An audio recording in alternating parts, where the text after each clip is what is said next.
మీద చెయ్యి వేసి బొట్టు పెట్టినా, తాళి బొట్టు మెడను కట్టి బొట్టు పెట్టినా, తల మీద చెయ్యి వేసి బొట్టు పెట్టినా, తాళి బొట్టు మెడను కట్టి బొట్టు పెట్టినా, సన్ని కళ్ళు తొక్కినా సప్త పదులు మెట్టినా, సన్ని కళ్ళు తొక్కినా సప్త పదులు మెట్టినా, మనసు మనసు కలపడమే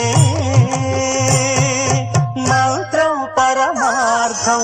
శ్రీరస్తు శుభమస్తు, శ్రీరస్తు శుభమస్తు. శ్రీకారం చుట్టుకుంది పెళ్లి పుస్తకం,